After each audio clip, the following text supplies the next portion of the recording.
Lovely. So we're now live, but it will take a few minutes for people to join, and there's a little bit of a lag for people to join. So we generally wait sort of 5-10 minutes or so, just for everyone to get settled in. But yeah, hello everybody. I hope everybody is well and ready to taste some tequila and mezcals. And agave, actually. It's not just tequila or mezcal. We've got some really interesting stuff tonight. We've got Gabby with us as well, who is an expert on all things agave. And yeah, we're excited for this one. I think there's a lot of people out there, we were just talking prior to going live, a lot of people out there that kind of have bad memories of tequila, myself included. I had a friend at uni that would bring it out every single night out. I would mysteriously disappear at that point.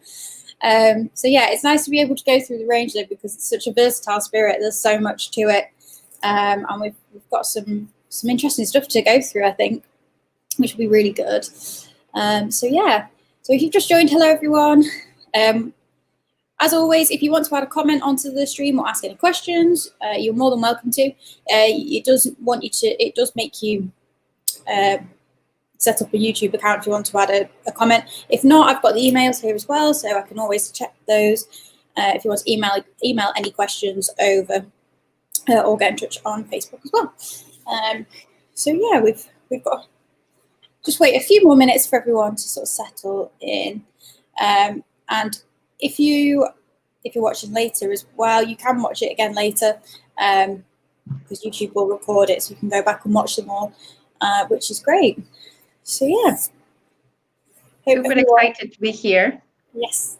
Thank you everybody who's joining, and hopefully we will break that cliche about tequila and mezcal and everything. Yeah. And hopefully we change the perspective that everybody have towards this amazing spirit. I really like it as a spirit. I think it's really versatile. I think it's one of my favorite cocktail ingredients, actually. Amazing. Cocktails. Yeah. It's lovely. So, having said that, I think right now we're in the golden era of spirits. Yes. We are in an era that people are really thinking on what to bring. And right now what we have, perhaps a few years back, many people, I know you, Hannah, are very young, but many of us who were in uni long time ago, perhaps in England, in Europe, you didn't have much access to good stuff. Now you do. And yeah, you need to spend more money definitely to take something nice. Yeah. But before, even if you have the money, Hannah, you were not able to get the good stuff. Yeah. Well, I know things like the gin industry is really, really young. The gin boom is only about 10, 11 years old. There you go. In terms of spirit making is, it's a baby. It's really young. So it is, I think, there's definitely people are definitely more focused about the things that they're drinking and to some extent eating as well, and what they're actually putting into their body. So there's some, I think some people are willing to spend a little bit more on stuff of good quality. Certainly, it's true. Yeah. Now people are putting attention what they buy, where does it come from. Yeah, everything that you can think that is good in a way. I think in a way as well, mezcal, tequilas, and these little produce are ticking all the boxes. Yes, yeah. But no, it's the stuff we're trying as well. Just for anyone curious, it's a long way from tequila slammers. So don't worry, we're not going to make anyone get the salt and the lime out. And unless you want to make a margarita, then by all means get the salt and the lime out. But we're not going to do any slammers or anything like that. So we're going to go through some stuff. I did mention on the emails that I sent out that if you wanted to add a mixer, you're more than welcome to. I've got a couple of mixers just to show. I've got a tonic and a soda water. But there's no need to add it. In fact, it would be great to taste it neat as well. But I think tequila makes a really nice long drink. So if you want to try it in a long drink, or if you're a bit unsure as to how you might react with it, something having it as a long drink is probably Totally. It's yeah. Everybody thinks only tequila and then margarita straight away, but there is a world out there of classic cocktails that you can change to tequila mezcal, and you have a great combo. Yeah. Yeah. Lovely. So I think we might be waiting for a few more people, but I think we've got quite a bit to go through, haven't we, with the presentation? So should we get started with it? As you wish, yeah. Lovely. Okay, so as we say, Hannah, I'm not gonna see you anymore, but I'll be keeping an eye on if there's any comments that come through. So thank you. And any questions as well. Okay. Just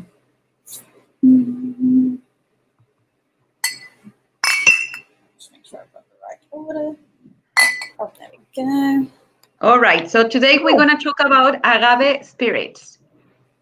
And by all means, please, ladies and gentlemen who are joining us, you are more than welcome to start pouring in your glass, your tasting. We're going to start with Don Fulano Blanco, which is a beautiful bottle, as you can see. So please pour your sample. Tell me, darling. I think we've got Tapito Blanco. We've got the two Tapitos, Tapateos. You got what? Sorry. We've got the two Tapateos. Blanco and reposado. Okay, that's not trouble whatsoever. We're gonna start with Tapatio Blanco. Then there was a little mistake over there, but we're gonna do Tapatio Blanco. I've got the reposado here, but please pour the Blanco. If you have two glasses, you are more than welcome to put then the reposado too, so we can compare them and put them side by side. But I'm going to start explaining you a little bit of the history of how we start to make spirits in Mexico, or agave spirits, and you understand a little bit more about the raw material that is to produce these beautiful spirits. First of all, I like to always explain people who was Mexico before being Mexico, really. We were a beautiful set of almost 70 different civilizations. We were not only the Mayans and the Aztecs, as everybody thinks. We were the Olmecas, Toltecas, Chimecas, Totonacas, Mayas, Huicholes, Tlaxcaltecas. We were a lot of different civilizations. Everybody has their own entity. They all spoke different languages. They all did different things. They all adored the sun, the moon, the stars, the plants, animals, and Mother Earth in general. They have several gods and goddesses. They all spoke different languages. However, they did speak one language in particular together, so they understood that was the language of the Aztecs, as the Aztecs were the civilization that was more powerful than the other ones. And everybody learned to speak their language, which was called Nahuatl, so they could understand in between each other. We all speak a little bit of that language, by the way. We speak a little bit of that language, particularly in products that came from the Americas. Once we got conquered and then they went to Europe, then people start to call them the name of how we call them in Mexico or in those civilizations in Nahuatl. Per se, chocolate or chili or mezcal, many other tomato, other there are other ingredients that right now are out of my mind that were how we call it in Nahuatl, and then they came to Europe, and that's how we keep calling them. So avocado, that's another word, which is very cool. What is an agave? Where does it come from? Well, agave comes from the Americas, particularly from Central America. So, I mean, if we put it as Central, sorry, maybe this is confusing. It actually grows naturally from Arizona all the way to Patagonia. But the biggest variety of agaves are in Mexico. We believe there are between 200 to 300 different species of agaves. Wow. And each agave, yes, amazing, no? Each agave is different. And when we talk about agave as a plant for mezcales, you have to think of an agave like if it was a grape for wine. So each different agave is a different sort of flavor, and it gives us different profiles, and like a grape will do in wines. I was going to say, I know, and obviously with tequila, we'll come on to tequila, it's made from one particular type of agave, but I think the thing that kind of surprises people is that agave is, as you say, there's so many different species, and the best way to think about it is if it is, you're talking about grapes and talking about like Pinot Noir against Cabernet Sauvignon and things like that, there's a lot of variety within that, which I think that people don't always realize. I think they kind of think tequila is just one thing, but tequila is actually a mezcal. Mezcal's sort of the umbrella, isn't it? And then you get a whole variety. So if you've ever had something in the past that you think, I really dislike that, there might be something that we have tonight that is completely different from what you would expect to be the normal tequila flavor profile. That's great. That's exactly what I always tell people as well. If you think you don't like that particular brand, try another one, because there is no reason whatsoever that one brand will be the same as another one. Just because they are the same category, that doesn't mean nothing. It is totally different one to each other, even in brands. But imagine if we then add people making it differently and using different agave, and everything will make it totally different. So again, it's like wine. No, I mean, you might have Pinot Noir, you might have Cabernet, but there is also the Cabernet Sauvignon, and there is also Bordeaux, and many other different styles. So yes, definitely. So each agave behaves and looks very different to each other. Some are very tall, some are very wide, some are short, some are very they have a spine, some have yellow stripes, some are gray, some are green, some are blue, and they're all totally different styles of agave. So again, totally different style, but they come all from one mother plant, which is agave in reality. Agabaceous is the real botanist name. Agave is definitely not a cactus. This is something that we need to always understand, even if you read it in magazines such as National Geographic, which last year at this time of the year, they released an issue, and then I read it and I was so excited. And then they talk about the cactus from Mexico to make mezcal. There was a little bit of a disappointment because I love National Geographic, but fear not, we have no trouble with them, but it's not a cactus, definitely. It is a beautiful plant that resembles to aloe vera, but also it has nothing to do with each other. They are totally separate family. Aloe vera has a jelly in the leaves, while agave doesn't produce a jelly. On the contrary, actually, if you praise or remove all the leaves out of the aloe vera, you will remain with the root. Well, if you remove all the leaves out of the agave, you will remain with a heart. The heart looks like a pineapple. If we were going to find a family member to the agave, we can find it in other fruits or vegetables, such as garlic, onion, pineapple, palm tree, asparagus, lily flower, or even artichoke. Wow. So it's, again, not a cactus. It's amazing, no? How many things you discover as well doing so much research, but it's a beautiful plant. It's a very very intelligent.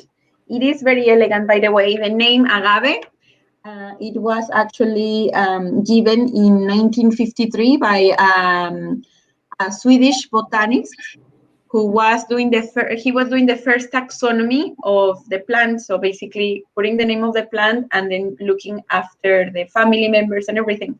So once we in Mexico got conquered, and apparently some botanists were working all around the world, they sent a sample to this gentleman called Carl Linnaeus.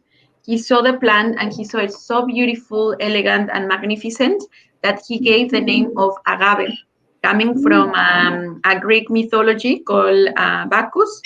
And there was a lady called Agape, and she was always explained like if she was elegant and magnificent. So when he saw the plant, he said, "You must be called agave," because in honor to that mythology, which I think is lovely.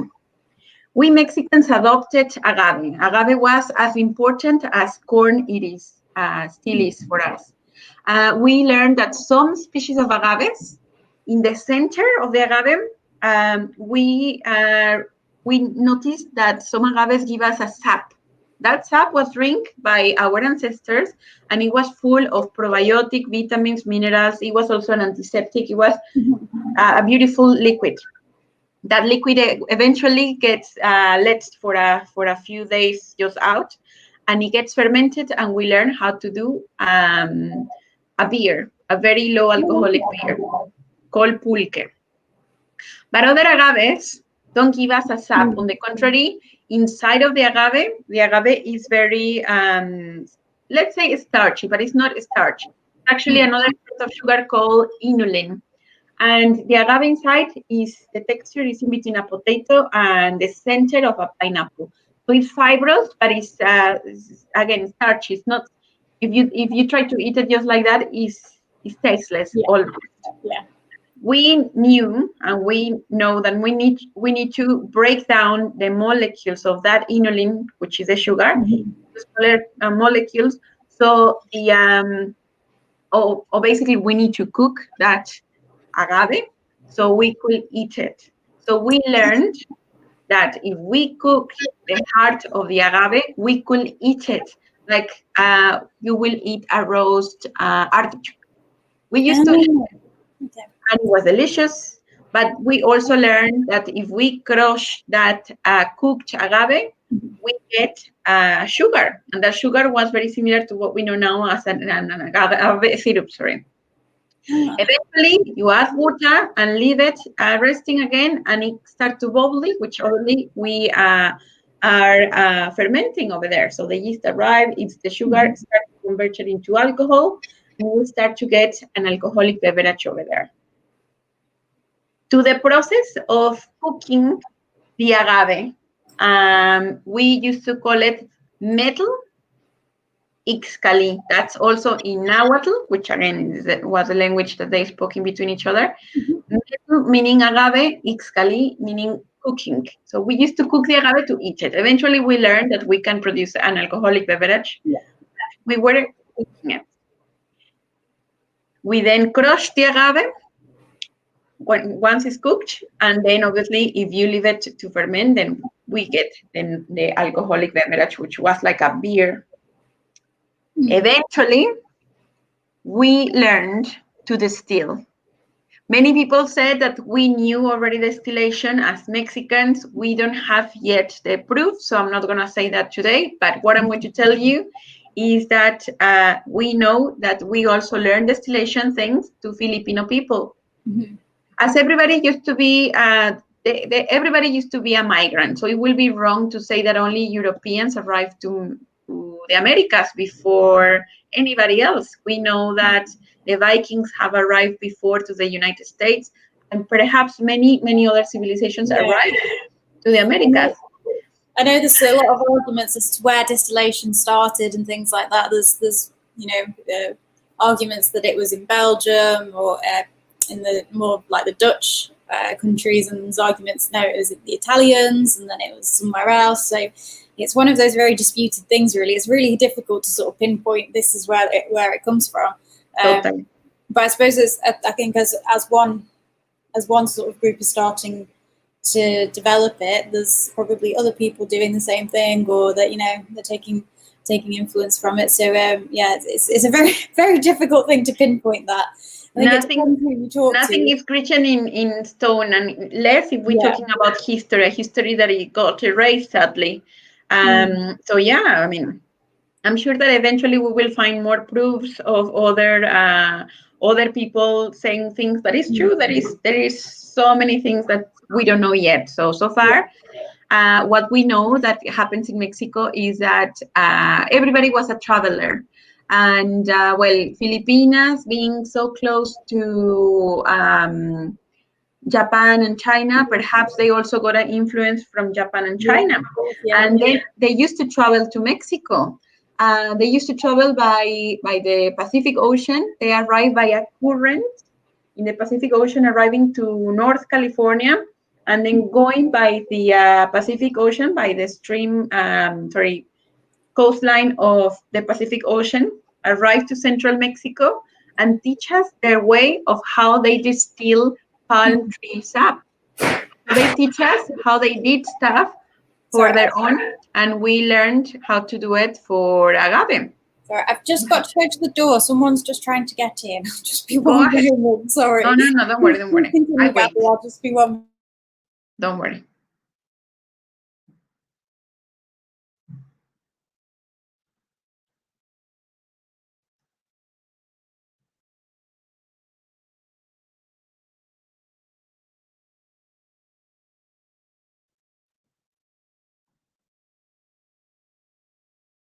Apologies for that. Someone wanted to come in and buy something, but I'll just explain we're in the middle of a virtual tasting. So yeah. Please continue, Gabby. Apologies for that. Not at all. So they teach us how they did distillation. We began adopting their own ways of distillation, but in the other side, by the Gulf of Mexico, we also have visitors from Europe. That was Christopher Columbus arriving, thinking that he was going to India, but he arrived to beautiful Caribbean islands first and then arrived to Mexico. The Europeans, as Hannah also mentioned, and according to also my notes, but again, you never know if that's true or not, the Europeans have recently translated some documents from Arabic to Latin so they could start to do distillation. Distillation was very important, particularly to produce medicines. But then, obviously, they began making it to produce perfumes and also, alcohol, really, drink. So we don't know yet who, but what we know for sure is that when the Europeans arrived, they brought bigger pot stills. So they brought more knowledge to teach us how to do bigger distillations. So that's what we can say about the Europeans. We perhaps didn't learn from them particularly, but we learned from them how to make it in a bigger amount. What do we need to produce mezcal? Well, we need agave. The agave needs to be grown in Mexico, by the way, because now you can tell me that you've been in Portugal, India, in some places in Asia, in a lot of places in the Mediterranean, and you saw an agave. It is true. Agave is a beautiful plant that it got smuggled from the Americas to Europe and many other places in the world. In fact, South Africa have done an agave spirit, also Australia and other places. The only thing is they cannot call it mezcal. Yeah. Mezcal is only made in Mexico, and mezcal was produced in almost the whole of Mexico. By the way, I'm not sure if you knew, but almost all Mexico have agaves. Again, we count with the biggest varieties in the world of agaves, and almost all Mexico was producing mezcales using different agaves and using the different techniques. Some from the Filipinos and some from the Europeans. So it was a big territory. But right now, only 9 states of Mexico legally can call it mezcal. The rest of Mexico who produce mezcal and are not in that denomination of origin cannot legally call it mezcal. They have to call it something else, such as agave spirit, distillate of agave, or there are other denominations of origin, which we're going to talk eventually. I'm not sure if you knew as well, sorry, I'm going to go back over here, that the size of Mexico is the size of about 23 European countries. Wow. So when we talk about one place or another, and even if we're talking about one place and another, making the same mezcal using the same techniques and using the same variety of agaves, it will be totally different, because it's like if we're talking about that you are doing one mezcal in England and you are doing a mezcal in Italy. We're talking about climate, terroir, altitude, everything will be different about them. So it's amazing to know all these little details, because that's when you realize how much biodiversity is in the world. So what is the difference between tequila and mezcal, you will think? Well, mezcal cook almost all the mezcales, not all, will cook their agaves in an earthen oven, which means that we build a bonfire, we dig a hole, we build a bonfire, then we add rocks, particularly from volcanic or rivers. We wait until the fire is off, but the rocks get super, super hot. So they will be the transmitters of heat. Eventually, we will put some fibers on top of those rocks, and we will put the hearts of the agave on top. We will then cover that, those agaves, with a blanket, perhaps, and a lot of soil, so we keep the heat inside. But what's happening inside is that we are, there is a combustion because there was a heat, there was a fire, sorry, with wood. And the agave itself inside is a little bit of, is a bit moist. So what's happening is the agave is also sort of cooking, but then breathing this smoke of the combustion. Yeah. We wait for about 4 days to 7 days until the people who are making the mezcal, they know when, perhaps because of a smell, perhaps because of the time or something. They open the oven and take all the hearts of the agave already cooked. But the hearts of the agave cooked have this smoky note. While mezcal that was produced in central Mexico in a town called Tequila, so we call it mezcal from Tequila, was using new techniques that were brought by the Europeans.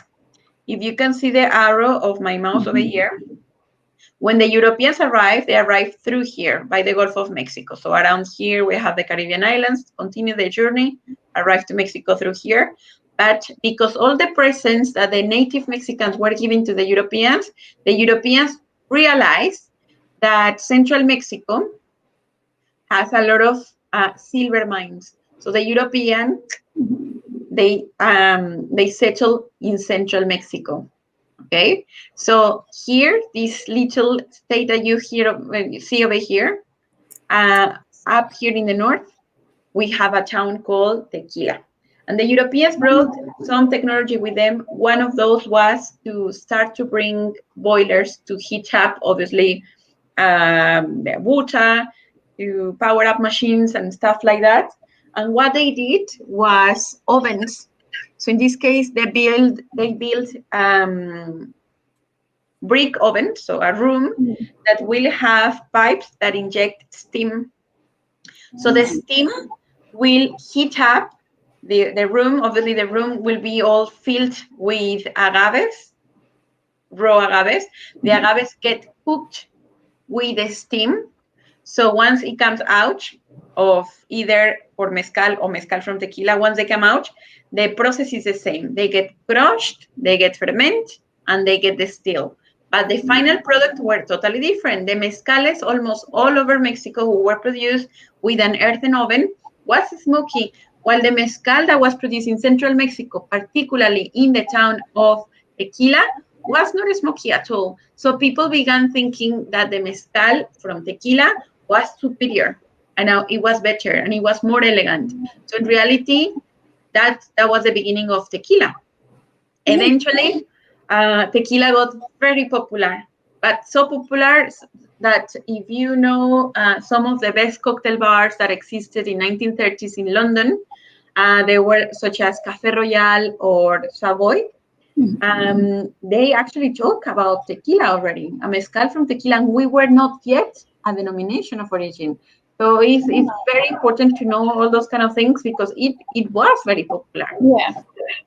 So what's happened? We are going fast forward. Obviously, we got independence, then revolution. 1950s, Mexican government realized that other countries were using the word tequila, perhaps because tequila was already a popular spirit, perhaps because people didn't know how they could call their eau de vie or grappa or any other liqueur that they were making, and they were using the word tequila. Mexican government approached those countries and said, I'm very sorry, you cannot call it tequila because tequila is from Mexico. You have to use agave, you're not using agave, and again, it has to be made in Mexico. Those countries came back to Mexico and said, we know that you don't have rules, we can use the name. And look, it took Mexico about 13 years for those countries to release the name, to stop labeling stuff that they were making with the word tequila, and we were allowed to add a denomination of origin or appellation of origin. We did what Rioja did to their wines, or what Bordeaux, Champagne, Cognac, Armagnac. We protect tequila. Yeah. We need to protect it because we didn't want anybody else using the word tequila. And when we did that, we also need to add certain rules. One of those rules was, well, let's use a native agave from the area of Tequila. Tequila town used to be a volcano that erupted millions of years ago. It left this very weird sort of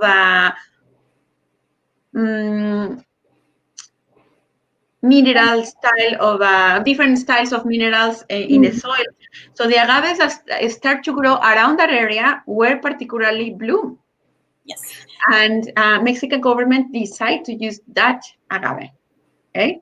Then eventually we start to get very, very popular, and we allowed other places in Mexico to be part of our own denomination. And the reason was that we couldn't cope with the demand. One agave takes us about 8 years to reach maturity. Wow. So once you plant it, you need to wait about 8 years. And tell me. Doesn't it die as well after you've cut it? So once you can only really use it the one time, can't you? Yeah, so it's not like a grape. Yeah, definitely. With grape growing, you have if you plant vines, you usually have to wait sort of about 3 years for it to bear any fruit that's worth using. But, you can quite easily clone them as well. And then obviously once you've grown it and established it, you get vines that last for hundreds of years with agave. Yeah. Exactly. No, agave, on the contrary, totally different to a grape. An agave, once you harvest it, you don't have an agave anymore. What's happening over here is that also you need to let the soil to rest for at least 2 years. So the earth again gets back all its nutrients, because the agave is obviously soaking all the energy from wherever it can, particularly the soil and the sun. Very, very important, the sun. Agave also can be cloned. There is different ways how an agave grows. An agave, basically, when it's about 3 years of age, will grow little pops, little agaves around. And once the agave gets, start to have their little babies, we let them to grow for about 1 year next to the mother, and then we take them out of the mother, and then we replant them again in another field. So this is a way how to clone them. Another way, which was the old school way how the agaves actually got pollinated, is that once the agave reach maturity, it starts to grow a stalk that looks like a huge asparagus, and then grow the branches, and then in the branches you have seeds, and pollinators such as bees, hummingbirds, or bats used to pick up the seeds and spread them around. And that's how we got so many different varieties of agaves. What is the difference then in between mezcal and tequila in here? Well, mezcal is allowed to use any agave that they want that grow where they already did their denomination of origin, which is 9 states of Mexico. So they set in between 30 to 50 different species of agaves. Usually they don't mix them. They will do something like wine those. They will mix 1, 2, 3, maybe 4 agaves, and they will label it on the bottle. But again, like wine, they don't mix too many because they want you to feel what you're drinking, really. So again, mezcal uses 9 states, or 9 states are part of the denomination of origin of mezcal, while for tequila is only 5. Hope everything is clear so far. And again, if you want to leave any comments or ask, please ask away. Don't hesitate. Mezcal is often, it is kind of separate in between industrial, artisanal, and ancestral. The ones that you are going to taste today are artisanal. They are not industrial at all. Tequila is industrial, and industrial is not a bad word. No. Industrialization means that we waste less. Yeah. Okay. In tequila, we are allowed to add another sugars while we are doing the fermentation. This is to make more spirits. In the old school times, we used to have a lot of sugarcane plantations, and it was part of it because they knew that obviously to plant the agave, wait 8 years and do all the process, it was a lot. So they used to add other sugars, particularly sugarcane, and like this, you produce more using less agave than making it 100% agave. And the tequilas that you're going to taste today, or the tequila, is 100% agave. So we didn't add any other sugar. Okay, so again, something that we always need to check on that. Yeah. So it will say on the bottle here, you might be able to see, so it should say the Blanco, both the Blanco and the Reposado say that. So Puro de Agave. Exactly. That's what we'll look out for. So then, there is a lot of things about mezcal and tequila that they use. Again, tequila and mezcal are brothers, but they got separated at some point. I believe that mezcal is learning from a lot of mistakes that tequila have done. And yeah, we are not going to go deeper into that because it can get controversial, but I do believe that tequila can do much better on the rules. By the way, tequila and mezcal and all the agave spirits right now are some of the heaviest regulated spirits in the world.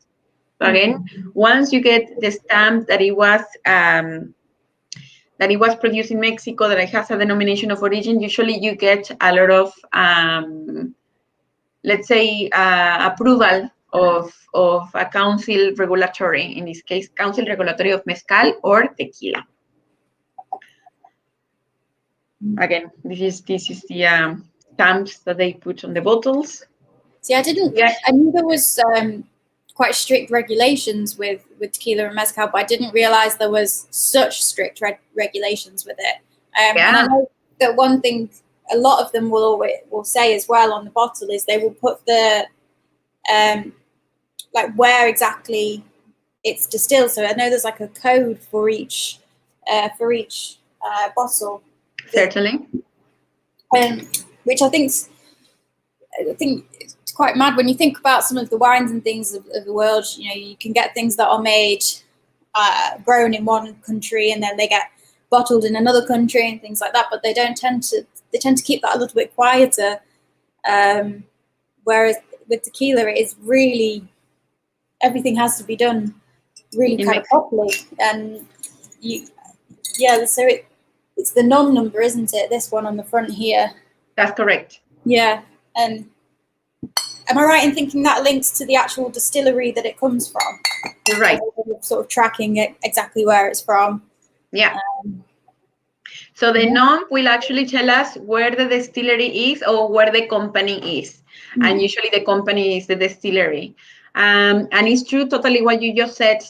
When a tequila is 100% agave and we have these very strong regulations, the tequila has to be bottled in Mexico. You cannot send a bulk and then bottle it somewhere else because we know that many things can happen.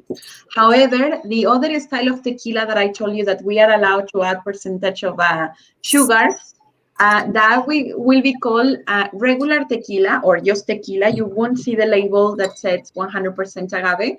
Those tequilas are able to send the liquid in bulk and then be bottled in another country. I mean, just to give you an example, a gin, no? Perhaps you love gin, you go to Greece, and then you're like, oh my God, but this here is cheaper than in my country, no, in England. Even if it came from England. And it's because they send it by bulk and then it got bottled in Greece, and perhaps they have less taxes, so perhaps it's cheaper even though it was produced in England, and in England you get expensive. And many other categories that don't have a denomination of origin or appellation of origin, they will be sent that way. While tequila, 100% agave or mezcal or raicilla will be bottled in Mexico, definitely in the denomination of origin. So let's go and taste the first tequila, which is Tequila Tapatio. Tequila Tapatio is a wonderful, wonderful brand, very well respected, perhaps the most respected tequila in Mexico. And don't take my word for it, please taste it and drink it. But let me talk to you about who they are, how they started, what they did, everything about them. This one is always a bartender's favorite, and if we ever get people that come in and they're saying that, going, "Oh, I want to make some margaritas," it's always the one to go for.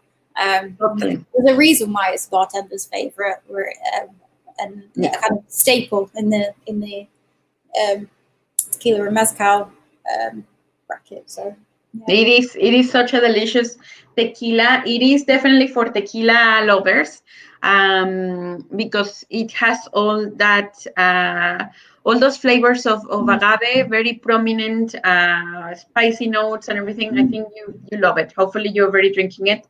But let's talk a little bit about where it is made and everything. So Tequila Tapatio is made in a distillery called La Alteña, that is in Jalisco State in Mexico. We start making it in 1937, but in reality, there is a story behind this. In 1937, a gentleman called Don Felipe Camarena began making tequila, but because his grandparents used to make tequila before, but their distillery sadly got destroyed and eventually demolished during times of revolution and another sort of civil wars inside of Mexico, particularly in that area of Jalisco state. So in 1937, this gentleman called Don Felipe began producing tequila Tapatio. Himself continued the elaboration of the tequila and passed it over to his son, and now it is in his grandsons. So the gentleman that you see in the picture is Señor Carlos Camarena, again, one of the most respected tequila makers in Mexico. He's a lovely, lovely gentleman. Hopefully you one day will have the time to meet him. He kind of continue the journey of his grandfather, continue making tequila Tapatio. They are based in the highlands of Jalisco, right here where you see the arrow. But the valley of Tequila, so Tequila town, is right here, okay? So they used to transfer the blue agaves and start to replant it around here. They are in a town called Arandas. So Tequila Valley is around 1,300 meters above the sea level, while the highlands is about 2,000 meters above the sea level. So very high altitude, very cold nights, very hot days, and the style of soil is totally different because the valley was a volcanic belt, or it's around the volcanic belt, while the highlands is much more mineral, particularly iron. And iron is something that you will feel, in my opinion, in the tequila, definitely. So just a question about the agave. So I'm assuming that they react well, you said that they are different depending on the sort of climate and things like that. Is it a little bit, I suppose, like grape growing or other fruits that grow, that the hotter it is, the riper they get, but then if you have a hot environment that's higher altitude and has that kind of freshness, it kind of helps preserve those fresher characters. Do you see that in agave as well? Yeah, but in different way. So per se, just to explain you, apparently what is happening in the valley of Tequila, which is still high altitude, but not as high, the weather is kinder. So it doesn't change much from day to night and winter to summer. It's kind of warm all year round. It's the same weather and everything. And my understanding is the agaves around there are bigger, but not necessarily they have more sugar. However, the final product is definitely different. While in the highlands, again, as we say, cold nights, hot days, different soil and everything, the agaves grow smaller. Again, many people believe that the agave grow small, but very concentrated. So you will need the same amount of of agave to produce more or less the same style of, the same amount of tequila, because again, the sugars that the agave will concentrate in a small one will be almost the same as an agave that grows here, but it has kind of lighter style of sugar. I'm not sure if this is a way of explaining, but it's something like that. However, it is difficult to say, in my opinion, that any tequila producer can show you the terroir, no, like a wine. The reason is, I think the tequila has to be made very artisanal, so you can actually understand the profile, the different profiles. There are some tequilas that are made with 100% agaves from the valley of tequila, and and the process is very artisanal. And if you compare it to, per se, tequila tapatio, you notice that the profile is totally different. Yeah.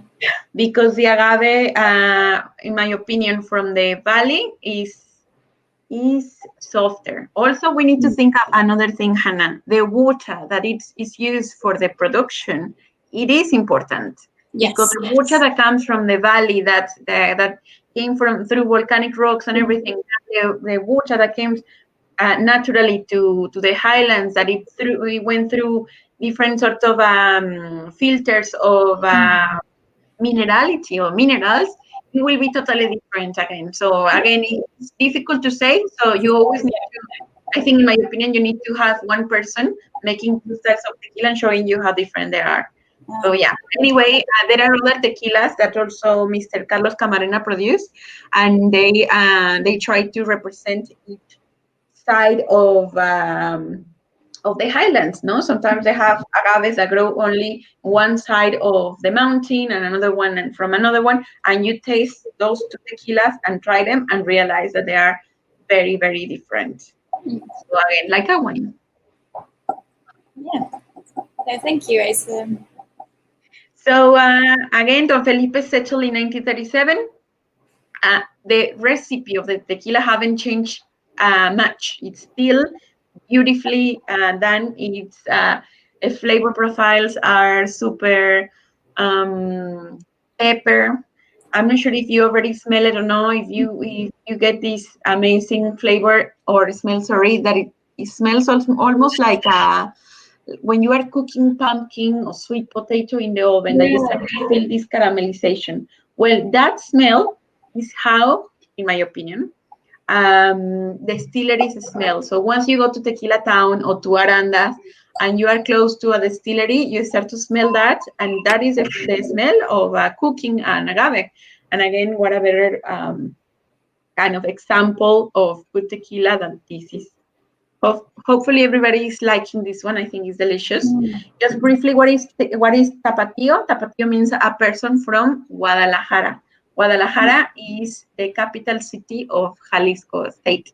We believe that we are very Mexican, and once they put the name of Tapatio to the tequila, they thought in what a better word than to promote Mexico through saying that it's a Tapatio. So again, Tapatio is a person from Guadalajara, like I am from Guadalajara, so I am a Tapatio. So this one's close to home than Tapatio.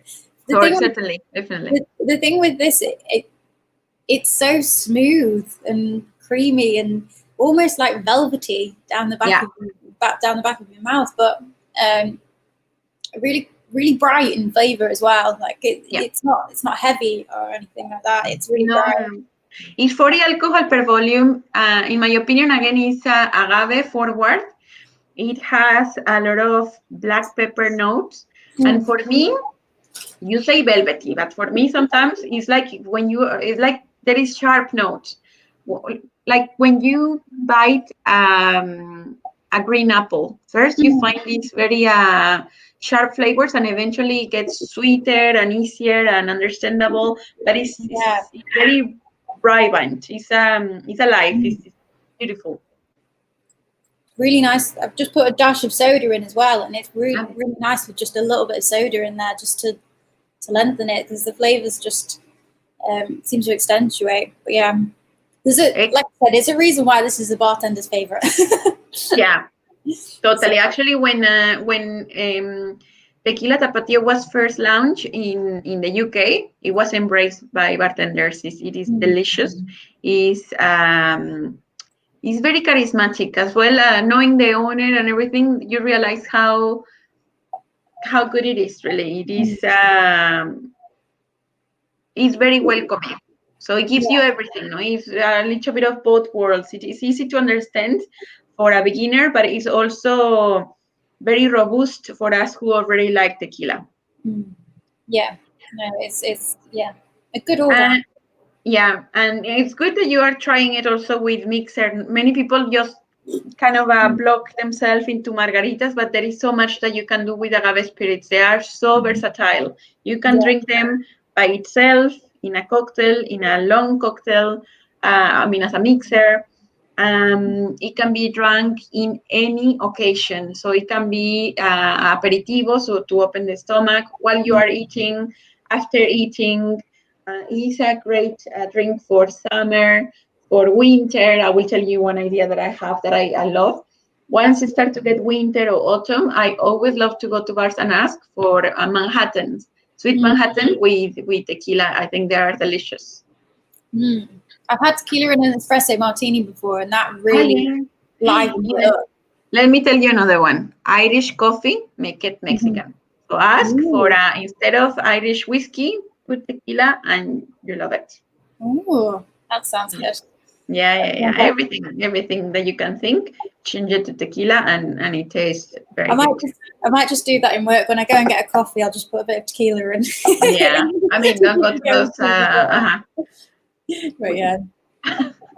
Anyway, so the people dancing are dancing a typical dance from Jalisco State, which we call the Jarabe Tapatío. So that, again, part of the label because all represent Jalisco State. Jimador, just for those people who don't know, is the person who harvests the agave. So they do a very, very tough job. They go and decide which agave is ready, so then they harvest it. They work very, very early in the day, and they finish around 11 or midday before the sun starts to heat, really. And they harvest the agave and then send them to the distillery to then be cooked. Notice over here, this picture will show you how red the soil is. Again, that means a lot of minerality. So that is typical from the highlands of Jalisco. We harvest the agave, take them to the distillery. We cooked in steam ovens for about 3 days. We crush the agaves with milling machine, which is a machine very similar or the same machine used to crush sugarcane for rum production. We also use a tahona, so about 30% of our cooked agave from the cooking oven goes to this tahona. Tahona is a volcanic wheel. So it's a volcanic rock that is shaped into a wheel that goes round and round, crushing the agave. You might have heard about tahona because it was used to crush olive for olive oil production or grains for flour and stuff like that. And we use it to crush the agaves. It's a very inefficient way, but you will see why it is important. Once we crushed the agaves in the milling machine, we put the liquid that comes out into the fermentation tank. We also put the little liquid that came out from the tahona crushing, we put it inside of the fermentation tank, but we add a bunch of fibers and we put them inside of the fermentation tank.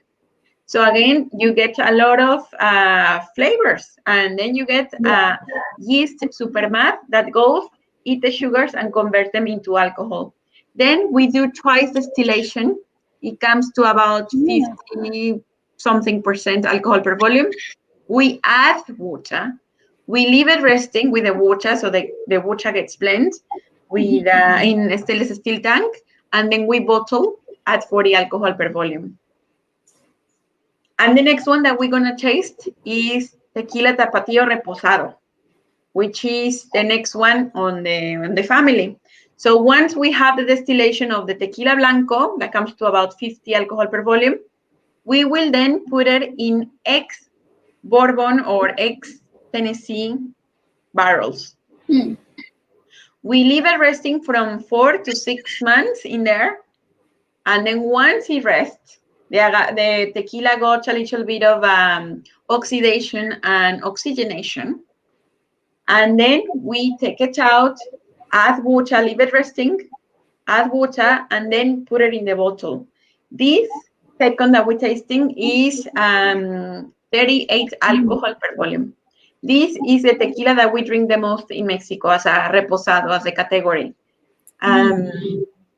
Delicious, easygoing. Again, you can use it for cocktail making, or you can drink it by itself. I think it's beautiful, approachable, much more approachable even for people who said that, or things that perhaps tequila Tapatio Blanco is too awake. This is slightly gentle. So it is delicious. And the longer time spent in the wood, in my opinion, it gets much, much softer, and all the flavors start to kind of embrace to each other, so they are not too awake. It definitely has a sort of like subtle spice, and when you're tasting it as well, it's still quite bright in flavor. It's not sort of what you'd say is heavy or overly like overpowering. It's really nicely balanced, but there is definitely, in comparison with the Blanco, which has got lots of those like kind of fresh characters, there is that kind of slightly darker, richer spice element in there, and things like the vanilla coming through as well. And I suppose it depends on what sort of background people have come from. I think sometimes there's a little bit of a thing, well, if it's you know, a reposado or an añejo, if it's been aged for longer, it must be better, which isn't necessarily true, because if you've come from, say, a gin or a vodka background, a Blanco is probably more suited to that kind of palate. But if you drink a lot more whiskey and you like the effects that the cask aging can do, then the reposado or the añejos are probably more suited to you. Definitely. So as you mentioned, in my opinion, it's still very agave forward, but then you have less bite. It's more about roasted almonds, perhaps more vanillas. And again, the longer it spends in wood. So if we go to añejo, it's much more vanilla, more maple. This one is more acacia honey per se. There is a world out there that we can do with tequilas, with the aging and everything. In this case, we use ex-bourbon barrels, but you can change it to another sort of barrel, and you will have another style of tequila. But these two tequilas that you taste, I think, are beautiful. Hope that you like them. Let's jump over to the next one, if that's okay. If anybody has any question, do never hesitate to give us a comment. But like this, we continue tasting the next range. Now we're gonna go to Ilegal Mezcal. Hopefully you already are pouring it in your glass. It has a very cool story, and hopefully you love it as much as I do. So you see these two pictures over here. They have a meaning. There is this gentleman called John Rexer. He's from New York, and he always wanted to travel around the world, Latin America particularly. Apparently one day he woke up and he said, I'm ready to go and do this travel that I've been letting down for a while. He decided to start traveling and cross almost all Mexico and stop in Oaxaca state, which is in the southwest of Mexico. Over there, he fell in love with the place, and he was by the beach drinking mezcal and beer all the time. He loved it. He was having the time of his life. But apparently one day he realized that his visa was about to expire. So rather than going all the way north again to his country to get a new visa, he decided to get out of Mexico by the south, which was closer to the next country, which will be Guatemala. And he decided to go there. So he got in his truck and started driving down to Guatemala. He arrived there and he proposed himself that he was only going to sleep over there for a night, and then the day after return to Mexico. While he was in Guatemala, he was he parked his car somewhere around there, and he saw this beautiful cobble street. He's in La Antigua, Guatemala. He began walking by this beautiful street and saw many houses, many people and everything, but he was very tired. He just wanted to crash somewhere and sleep. He noticed that there was a door half open and a sign that says for rent. He opened the door, enter, nobody's there. Perfect, I'm gonna sleep here. Apparently he was about to sleep when the owner of the place arrived and said, hola, buenas tardes. And John Rexer stood up and he's like, hey, buenas tardes, how you doing? And the owner of the place obviously thought that John wanted to rent the place. And John Rexer started to say things. He said, my mouth was talking. So he said, oh, yeah, we can do a bar here, and we sell only beers and mezcal. And then over here, we put chairs, and next to the window, people smoke cigars. We have a space for live music. It will be great. And the owner of the place loved the idea. And he said, okay, I'll give you 3 months of free rent. Cool. So John Rexer went to sleep, woke up, and he's like, well, I'm not going to lose nothing. I'm going to try to do it. So he began trying to reach who was making mezcal in Guatemala. Nobody does. Mezcal is made in Mexico. Only Mexicans were producing and drinking mezcal. So he started to travel to Mexico, to Oaxaca, where he began, and buy bulks of mezcal to Guatemala.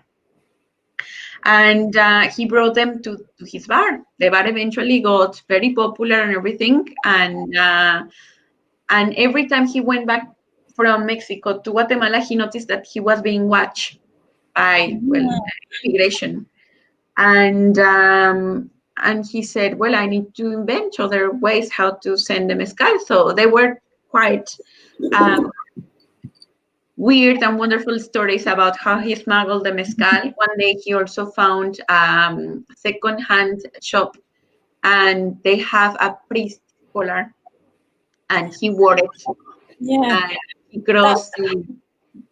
Well, I was going to say this. I knew there was a link to either a priest or a nun in it, and on the illegal bottle, you might be able to just see it. There is a cross on it. Yeah. I could never quite remember the link to it, but I'm not sure if it's because of that. Also because when people are cooking the agave, and as I said, they put a blanket and then eventually some soil. Many people are really, really Catholic, and they will actually stab a cross on top of the oven. So they sort of pray for a good production. Yeah. Because think about it. Once they harvest the agave that took at least 8 years to grow, and they do the production and they put it over there, we're talking about tons of agave. It's a lot of money.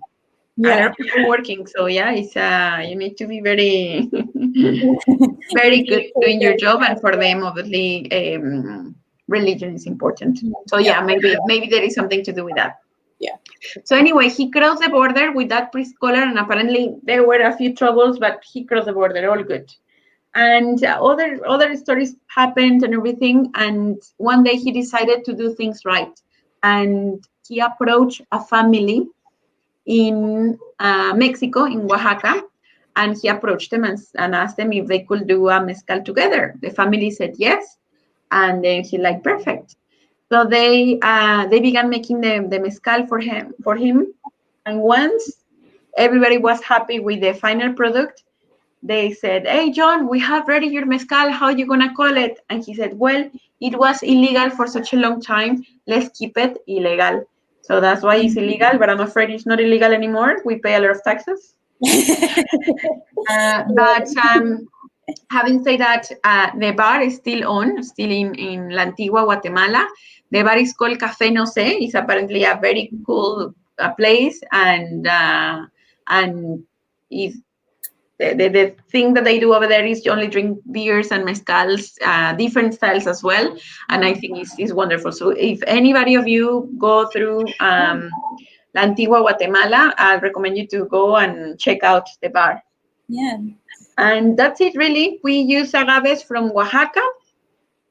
This agave is called agave espadín. This agave takes us about 8 years to reach full maturity, very similar to a blue agave. And it is produced in the central valleys of Oaxaca. Again, beautiful style of mezcal. If you haven't already tried it, please do. It is elegant, is easygoing, is approachable. In my opinion, there are so many mezcales that are like boom in your face, smoke and strength and so many things. In my opinion, this is gentle. Again, super versatile. If you think about classic cocktails, if you think about mezcal tonic, is delicious too. It's got almost like a slight sweetness to it. Certainly. It's got a sort of like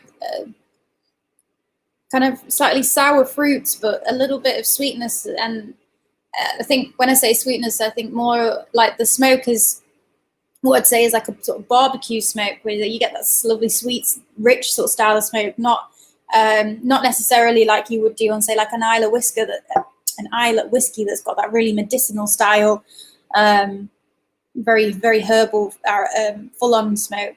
I think it's quite subtle, the smoke on it. But, many people believe that all mezcales have to be smoky, but the reality is not. Mezcal gets smoky for the way that it's cooked, but if it's well done, people will actually almost try not to smoke it too much, because the smoke is not about mezcal is not about a smoke. Mezcal is about the flavor of the agave, and if in that obviously comes the smoky note, then that's a plus, no? But it shouldn't be about a smoky. Also, we need to think about Islay whiskey will use peat to dry the what is it before mash, the grains. In this case, we use wood. We use wood such as encino and mesquite, which is a kind of a local woods from around that area. So obviously the combustion, wherever it came from, it will be different from material to material, and it definitely make a big difference. So we harvest our agaves, we cook them under the ground, we crush them with a tahona, we do fermentation naturally, we distill twice in copper pot stills. It comes to about 55 to 60 alcohol per volume. We add water, we leave it resting, and then we put it in the bottle at 40 alcohol per volume. Something very cool that they do as a brand is that they support some charities that sadly, when Donald Trump took over, they sort of let out these charities, this help for people, and they use money from their own profits to help those charities. In fact, in the UK, we are doing some things. Hopefully next year you'll see it also happening in Sheffield. But Illegal is putting £1 for every drink in different bars. We will hopefully, again, you hopefully will see it soon, to help some charities also in the UK. And yeah, they are very altruist and again, delicious, super cool as a brand, and hopefully you like it. Yeah. I like that.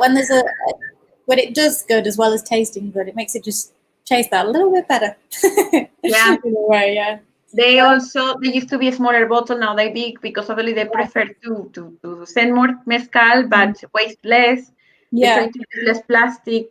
The people who are producers are also part owner or share. They have shares in the company. There is a bunch of beautiful things that this brand is doing, and I think something to be proud of, definitely. I've got a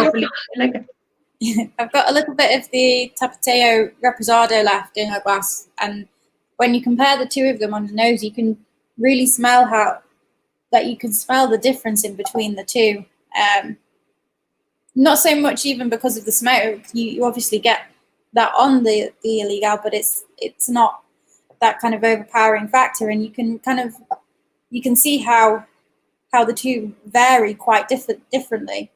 I think even tasting them side by side, it just goes to show how different the two are. They're almost like two completely different. Having said that, I never actually finished to say this, that Illegal is also, they do also reposados and añejos, like a tequila will do.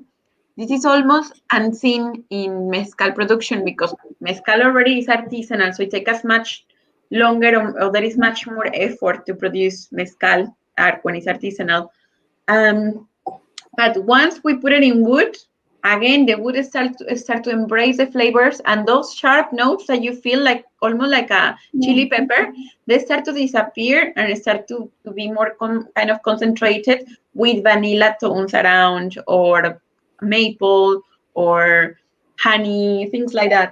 And the older or the more time spent in wood or in the barrel, they get softer. And perhaps, I'm not sure if you ever got the chance to try the reposado or the añejo, Hannah, but the añejo, often if people love whiskey, they fall in love with ilegal añejo. Yeah. They're all beautiful. I do really like that illegal. Yeah. It's delicious. So let's continue our journey, if that's okay for you. So I don't keep you too late. Hopefully everybody's enjoying. Let's go to the Rumbes then. The Rumbes is another beautiful brand. We have it. I have it over here in my bottle. Just to rectify, we have the San Luis Potosí, right? Yes. Perfect. The Rumbes is a collection of mezcales from different states of Mexico. As I said, 9 states of Mexico are part of the denomination of origin of mezcal. So the Rumbes is a collection. So there are 2 super cool guys, one called Sergio and Esteban, and they go traveling around Mexico and find these producers of mezcales.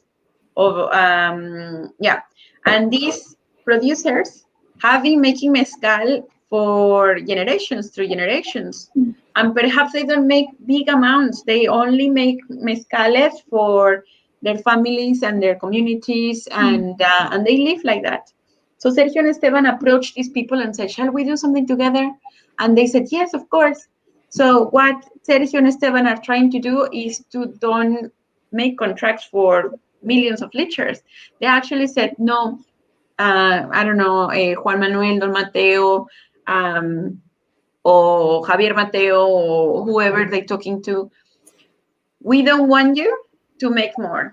We want you, or just make a little bit more, but we don't want you to change your recipe for us. We want to sell what you drink.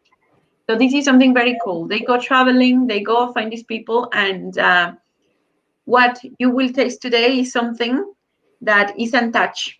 What we did, really, or what they did, is the producer will call Sergio and Esteban and said, guys, we are ready for you to come and pick up the mezcal. We have 100 liters. Okay, so they go and collect the mezcal. But the mezcal, again, is the style of mezcal, the mezcal that they drink. We take it to the laboratory in Guadalajara city, where they have a little room where basically first they need to send a sample to the Council Regulatory of Mezcal. Once we get the green light that everything is correct, we then have the allowance of bottling. We filter the mezcal, so filter only sort of cellulose filter, so we take any particles of dust and stuff like that, but it's not chill filtering.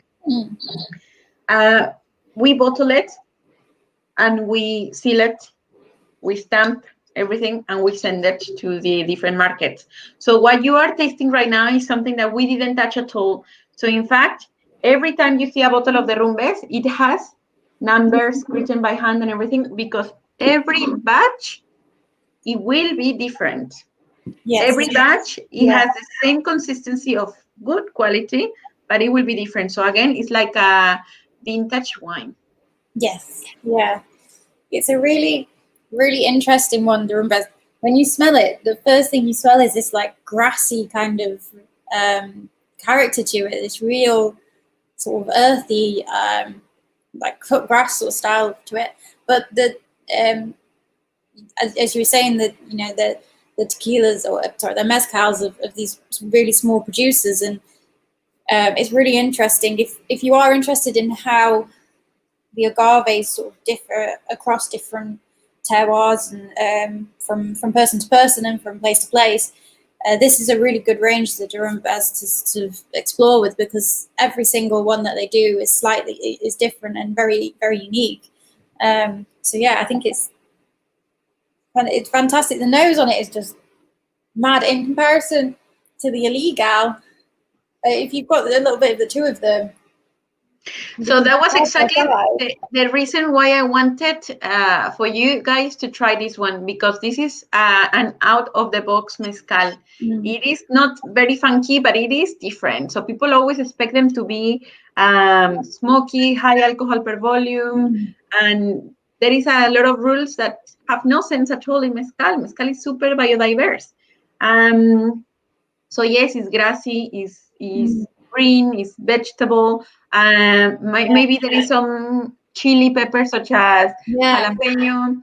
Perhaps you sense a little bit of creaminess or cheesy note, which is totally normal that it comes in fermentation. I mean, it's a wonder inside of that bottle. It's beautiful. So just briefly, this is the picture of Sergio and Esteban. By the way, a gentleman which is next to Sergio over here, Glenn, is actually from Sheffield. So it's one of our lovely people who are always very attentive to what we do. Yeah. He was quite upset once we did a tasting in Sheffield and he didn't hear about it. Sorry.